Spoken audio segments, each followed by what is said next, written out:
Assalamu alaikum students. I hope you all are doing good. This is Anjum Wahid and today I am again here with a new topic, that is Gauss law. Dear students, yesterday we talked about the electric flux and I'm sure now you all are very well familiar about electric flux. Dear students, whenever electric field lines are passing through any certain area, then that is called the electric flux. For example, here you can see this is an area and these electric field lines are passing through this area. This is called the electric flux. Now, what is Gauss law? In case of Gauss law, we talked about the electric flux through any closed surface. Gauss law क्या होता है? किसी भी close surface पे electric flux find करने के लिए जो एक्सप्लेनेशन है वो आपको कौन देता है? गॉस लॉ देता है. So what is Gauss law? Dear students, according to this law the electric flux through any close surface, let's suppose this is the electric flux and through this closed surface, this electric flux will be equal to 1 upon epsilon naught times total charge enclosed in it. This is the Gauss law. Gauss law को क्या बताता है? Gauss law ये बताता है कि अगर आपके पास कोई भी क्लोज सरफेस है और उसमें टोटल चार्ज कितना है, तो टोटल फ्लक्स जो होगा वो 1 upon epsilon not times into total charge होगा. बल्कि मैं इसको मजीद सिंपल करके लिखता हूं, मैं ये कहता हूं कि it can be written as Q upon epsilon not.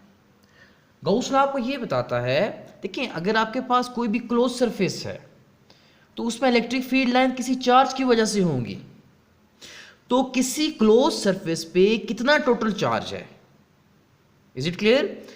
तो गॉस लॉ आपको यह बताता है कि अगर आपके पास कोई क्लोज सरफेस है तो इलेक्ट्रिक फ्लक्स जो होगा वो क्या होगा? तो इलेक्ट्रिक फ्लक्स जस्ट आप उस टोटल चार्ज को डिवाइड कर दें एप्सिलॉन नॉट पे. एप्सिलॉन नॉट आपको पता है क्या है? It's a permittivity for free space. तो टोटल चार्ज को एप्सिलॉन नॉट पे आप डिवाइड कर दें तो आपके पास क्या आ जाएगा? इलेक्ट्रिक फ्लक्स आ जाएगा. This is the Gauss law. I think आप सबको ये क्लियर हो गया होगा.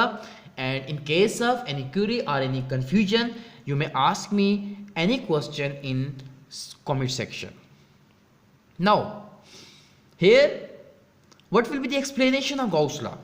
ये जो रिलेशन मैंने आपको बताया है phi is equal to Q upon epsilon not, हम इसे क्या करेंगे? डिराइव करेंगे. Dear students, in yesterday lecture I talked about the electric flux through any closed surface. Now here you have seen that Gauss law is related to the closed surface. So first of all, to explain the Gauss law, we take a closed surface. Let's suppose this is a closed surface. This is any closed surface. अब मैंने आपको क्या बताया था? Closed surface से electric flux find करने के लिए आप क्या करोगे? First of all, you need to divide the whole surface into small number of patches. Here this is a closed surface and now I am dividing this whole surface into small number of parts, small number of patches. Here you have seen I have divided this whole surface into small number of patches. देखें, इसको छोटे छोटे parts में मैंने divide कर दिया. फिर मैंने आपको क्या कहा था कि हमने जो इसके पार्ट्स को हम डिवाइड करेंगे तो यहां पे हमने दो चीजें कंसीडर करनी है कि इसकी जो पार्ट्स हैं ये फ्लैट हैं, ये क्या है? स्ट्रेट हैं, ये प्लेन हैं, और जो इलेक्ट्रिक फील्ड लाइंस हैं जो यहां से पास हो रही हैं वो सारे के सारे तमाम पार्ट्स, इलेक्ट्रिक फील्ड लाइंस जो पास हो रही हैं वो सेम पास हो रही हैं. Okay, let's suppose this part is A1, this is del A1, this is dull A2, dull A3, dull A4, and you can take all other parts like this. Now total area, let's suppose I represent total area with dull AT. This will be equal to the sum of the areas of all these parts.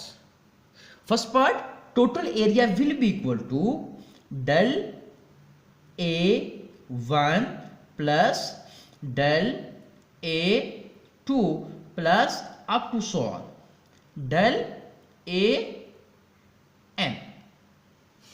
Is it clear everyone? ये आपके पास किसका relation आ गया बेटा? ये आपके पास total area आ गया। अब आपने क्या करना है? Total area, you know, let's suppose this close surface is sphere, this close surface is sphere. तो स्फीयर का एरिया क्या होता है? Area of sphere, you know, that is equal to, क्या होता है area of sphere? 4 pi r square, 4 pi r square. ये आपने याद रखना है बेटा। Now I can rewrite this equation as del AT is equal to summation del A. Is this okay? This will be, ये आपके पास क्या आ जाएगा? टोटल एरिया आ जाएगा। And this total area will be equal to the area of the sphere. So del AT will be equal to 4 pi r square. Got it everyone? This will be the total area. तो ये हमने इस close surface का total area calculate कर दिया है। अब हम क्या फाइंड करेंगे? अब हमने इलेक्ट्रिक फ्लक्स फाइंड करना है। तो using the relation phi is equal to E dot A, ऐसा ही है। हम यहां पे ये कंसीडर करते हैं कि E और A के दरमियान जो एंगल है that is 0। So here you will get phi is equal to EA। Is it clear बेटा? Now you need to substitute the value of E। Please recall the relation for electric field intensity. तो वो आपके पास क्या relation होता है?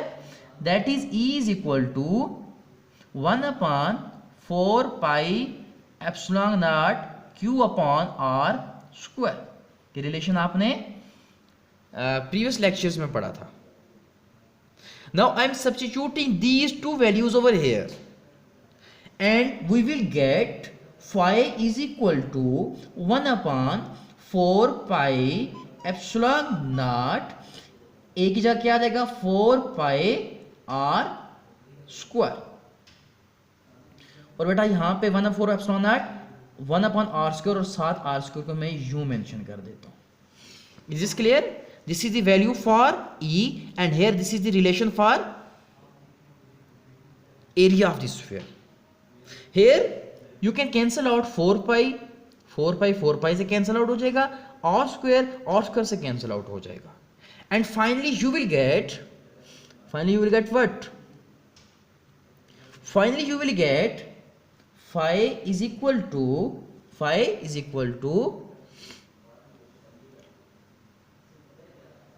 1 sorry बेटा E की क्या वैल्यू थी? 1/4 पे epsilon not Q upon R square. Here it's Q। Okay, तो हियर यू विल गेट, देखें बाकी तमाम 4 पाई से कैंसिल, R स्क्वायर से cancel and you will gate Q upon epsilon not, Q upon epsilon not. This is the relation for electric flux through any closed surface। और इसको हम क्या बोलते हैं? इसे हम बोलते हैं गाउस लॉ।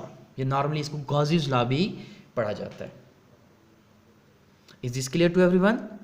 अब आपको जब भी कभी एग्जाम्स में या कोई न्यूमेरिकल प्रॉब्लम में MCQs में आपसे ये पूछा जाए कि आप इलेक्ट्रिक फ्लक्स फाइंड करें, कहाँ इलेक्ट्रिक फ्लक्स फाइंड करना है आपने? क्लोज सरफेस से। तो बेटा you just need to use this relation. Is it clear? अब यहां पे एक इंपॉर्टेंट क्वेश्चन एग्जाम से पूछा जाता है। आप मुझे ये बताएं कि ये जो क्लोज सरफेस पे इलेक्ट्रिक फ्लक्स किस चीज पे डिपेंड कर रहा है? It just depends upon 2 factors. किस पे डिपेंड कर रहा है? जस्ट टोटल चार्ज कितना है और परमिटिविटी या फ्री स्पेस, 2 फैक्टर्स हैं। This relation basically says that electric flux through any closed surface depends upon 2 parameters. One is charge and other one is permittivity for free space. There is no other factor on which Gauss law basically depends. Yes students, this is the whole story for Gauss law. Now here what will be the electric flux through an irregular closed surface? In previous example we have talked about the electric flux through a sphere. अब मैं यहां पे क्या लिखने जा रहा हूं कि अगर आपके पास इरेगुलर बॉडी है तो उसका फ्लक्स क्या होगा। तो बेटा to explain this topic let's take an irregular body. ये देखें, ये मैंने एक इरेगुलर बॉडी ले ली, ठीक है। बॉडी तो इरेगुलर है लेकिन ये क्या है, क्लोज सरफेस है।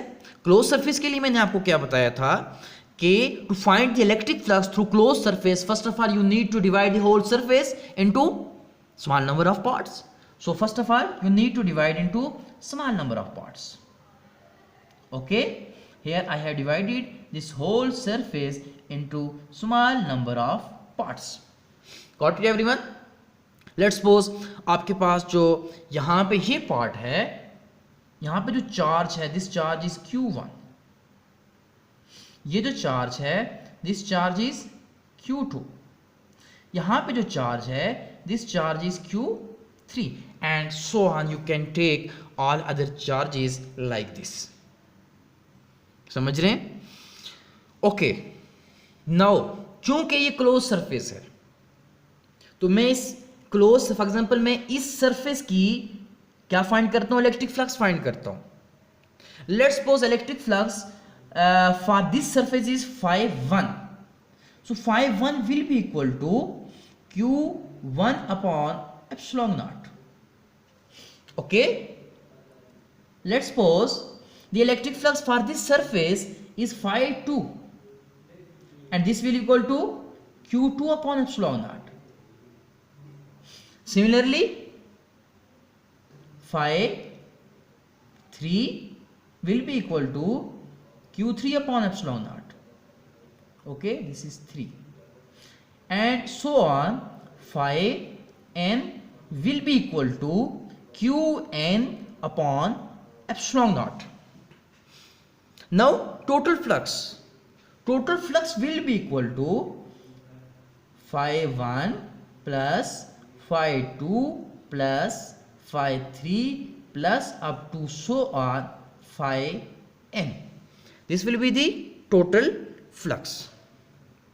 Now you just need to substitute the values over here. You will get phi is equal to φ1 आपके पास क्या है, φ1 is Q1 upon epsilon naught, φ2 is Q2 upon epsilon naught, φ3 is Q3 upon epsilon naught plus up to so on. Okay, let me change the color. Okay, Q3 upon epsilon naught and here it will be Qn upon epsilon naught. Got it everyone? Now from these all terms you can take 1 upon epsilon naught as common. Then finally you will get phi is equal to 1 upon epsilon naught into Q1 plus Q2 plus Q3 plus up to so on Qn. Is it clear everyone? तो ये Q1 plus Q2 plus Q3 ये आपके पास क्या आ गया बेटा, ये आपके पास टोटल चार्ज है। तो मैं यहां पे ये एज्यूम करता हूं कि total charge on this irregular surface is Q, capital Q। तो आपके पास फ्लक्स क्या आ जाएगा, phi is equal to 1 upon epsilon not into total Q। ये आपके पास क्या आ जाएगा, ये टोटल आपके पास Q जो है वो चार्ज होगा इस सरफेस पे। And beta, here you have seen the final relation for electric flux through this irregular surface is this, and this relation says that total flux is equal to 1 upon epsilon naught times into total charge enclosed in it. So from this relation it is clear that आपके पास body की जो shape है, जो body की geometry है वो depend नहीं करती। ओके, हमने रिलेशन अब फाइंड आउट किया था स्फीयर के लिए, फिर हमने एक इरेगुलर बॉडी के लिए रिलेशन फाइंड आउट किया। तो हमने ये देखा कि we have got the same relation for irregular body and for sphere. It means the geometry of the body does not depend upon the electric flux. तो electric flux close body का same होगा, ये सिर्फ दो parameters पे depend करता है, total charge पे डिपेंड करता है और आपके पास जो परमिटिविटी फॉर फ्री स्पेस पे उस पर डिपेंड करता है, ये किसी भी और पैरामीटर पे डिपेंड नहीं करता. So geometry of the body does not depends. Okay, electric flux क्या रहेगा, सेम रहेगा. Dear students, I hope you got the today's lecture. I will see you again with the next topic. If you have any question, then please feel free to ask me. We'll see you again. Till then, goodbye. Thank you.